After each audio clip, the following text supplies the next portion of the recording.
Let's go out. I don't like LA. What? You live here. I don't go out to places, I mean.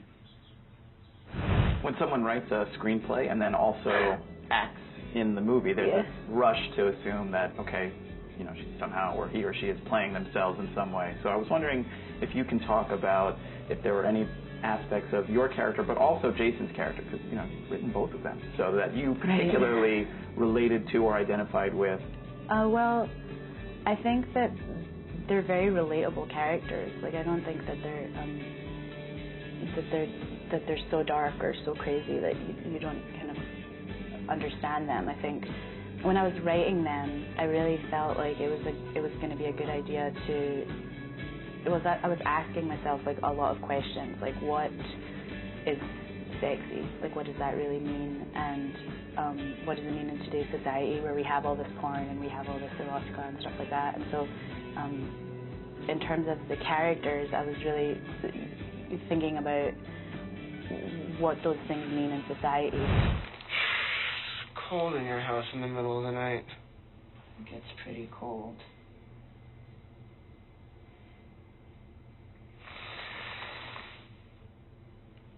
I'm not trying anything. Can I just put my back up against yours? We had a very radical set. Like, we were guerrilla filmmakers, and we were doing a lot of things that I think we wouldn't have been able to do on a different kind of set. And so we were running around, and also the fact that no one was getting paid was actually amazing artistically, because it meant that the only people who were involved really liked the material. So everybody was like-minded, everybody thought that it was a great project to be working on, and so, you know, nobody was there because they were getting paid, so everybody was just really happy and happy to come to work and happy to be doing this, and that made for a really nice energy on set, and I thought that helped us a lot, because there was nobody who was sort of in a bad mood really ever.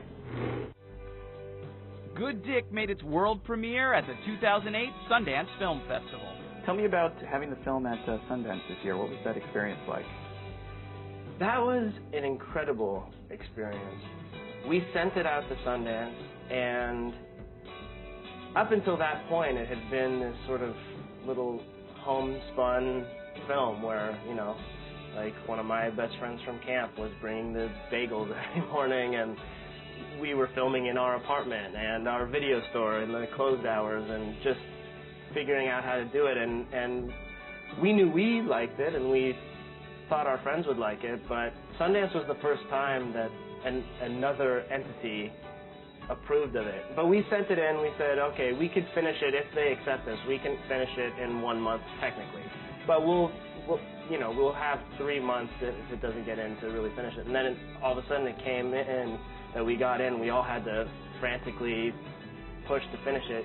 And then once we were there, it was sort of, I don't know, I felt like I was walking on clouds. I mean, it felt sort of like anything was possible. So this whole thing right now is surreal. Like looking at the street and everything else and getting free stuff, and I mean, it's unbelievable.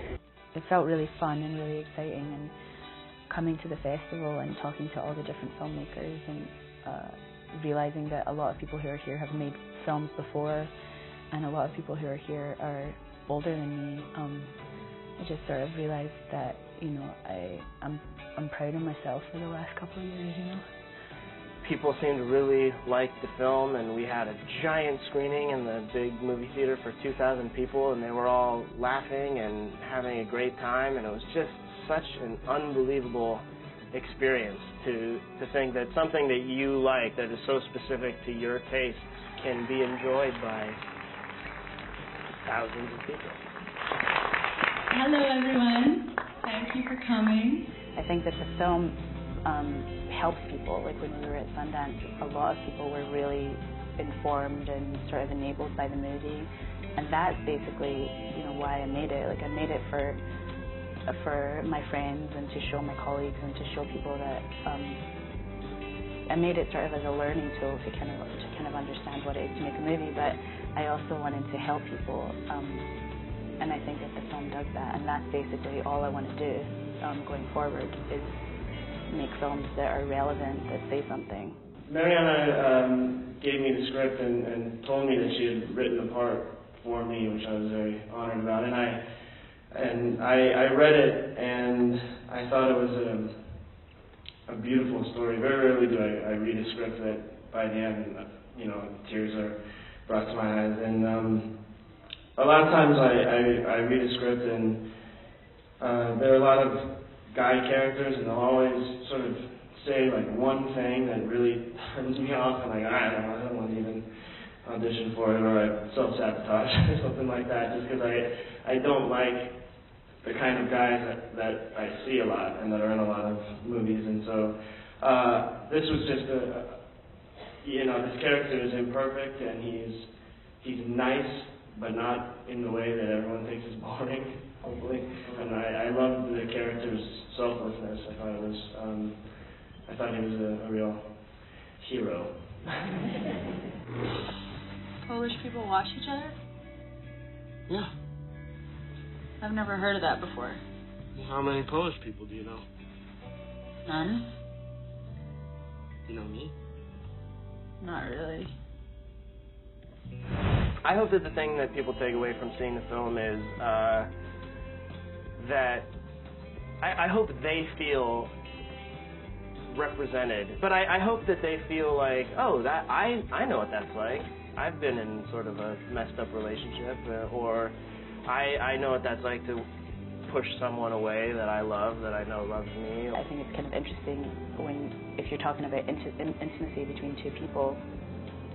I find that like really appealing, because I think that what the film basically deals with is how can a person deal with their pain and overcome it. That's basically like the nugget of the movie. And what does it take for that to happen? And if you're going to help them, how much effort do you have to put in? Are you boys in love? Sorry, Charlie? Love. Amour. Dancing. Are you in love? There's no use wasting away alone. You need it. Fall in love. Sure. I hope that people take away from this movie that that it's okay to be a little messed up. That there's hope. That what is sexy is real, and that people touching each other is a really good idea. I think it's a very positive film. For more information on Good Dick, including release dates and more behind-the-scenes exclusives, go to gooddickthefilm.com.